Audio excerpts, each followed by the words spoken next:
Hi, this is Robin from SeniorSafetyAdvice.com, and you're probably wondering why I'm talking to you from the middle of a snowstorm. Well, not really storm, but anyway, for us it's a snowstorm.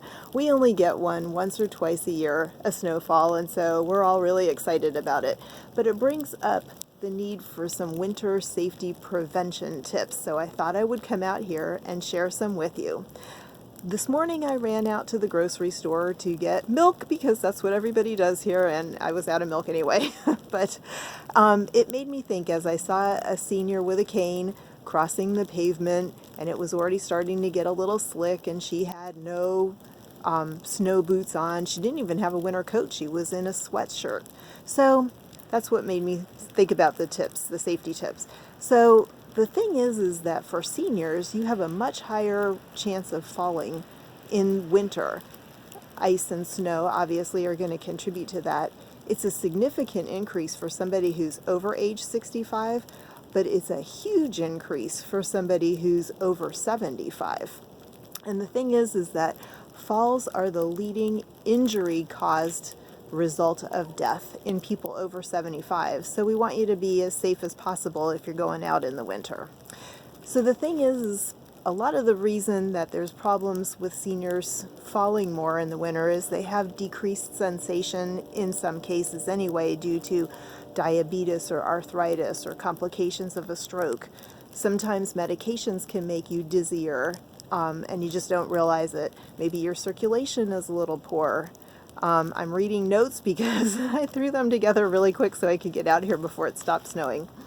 Anyway, the other thing is a decrease in muscle mass and strength. So one of the first safety tips is to make sure that you continue to do muscle building and balance exercises. And we have some of those listed for you in an article that I'll post down below for you in the comment section.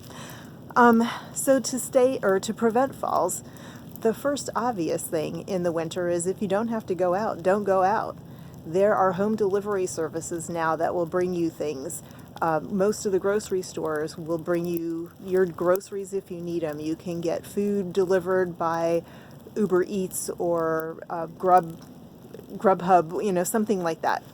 The other thing is make sure if you go out, you always, always, always carry your cell phone with you or some type of an alert device. It used to drive me crazy because my father would go outside, not in the snow, just on a regular day, but he'd go outside and he'd work in the backyard on a hill without his cell phone. And I would say to him, Dad, if you fall, you're going to lay back there. Nobody's going to know it.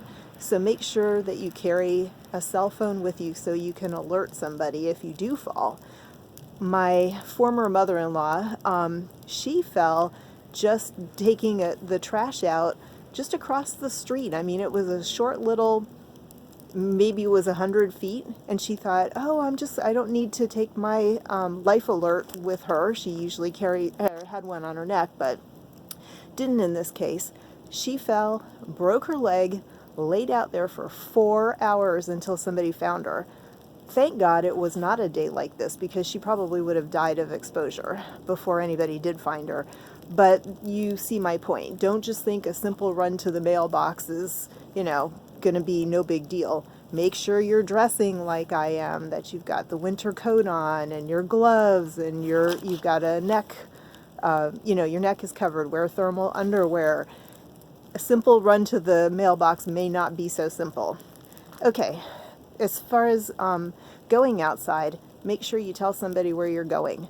Okay, I realize you're probably not going to call your adult child and say, hey, I'm going to the mailbox. But if you are going to go to the grocery store, tell a friend, tell your child, tell them where you're, just that way, if something happens, if your car slides off the road, they at least have an idea of where to look. The other thing is wear rubber-soled shoes that have some tread on them so that you've got some traction. I know you want to be stylish, but in the winter, you don't necessarily need style. You need something that's going to be safe for you. In addition, there are things like cleats or chains for your shoes. And so those are something that you can purchase and just add to your shoes. And I'll put a link to those items in the description below as well. Okay, you want to limit your exposure to the cold, so you don't want to be out here too long.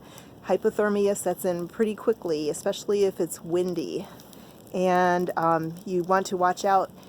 A lot of times people think that if I walk on the grass to the mailbox or walk on the grass to my car on the street, I'll be safer. But sometimes that isn't true. So you have to be aware of the fact that there can be black ice on the driveway, black ice. I guess it's not really actually icy on the grass, but still the grass can be slippery as well. So again, practicing balancing exercises are going to help you with that. So for adult children who are concerned about senior parents, what you need to do in the winter particularly is check on your senior parent often. I would say daily myself, but you may even, depending on their condition, may want to check on them even more frequently than that. You want to know if they've been outside. You want to watch out for signs of hypothermia, which would be dizziness, confusion, slurred speech, or moving slower, things like that. And then if you find somebody who has fallen, like in the case of my mother-in-law that I told you fell taking the garbage out and laid there forever, a car full of young men came by and they saw her. They called 911, but they stopped first before they did that to check on her, like you should do, to see, was she conscious? Were there signs of bleeding or signs of injury? I shouldn't say before you call 911. You do want to call 911 first, but also you do want to assess those things as well.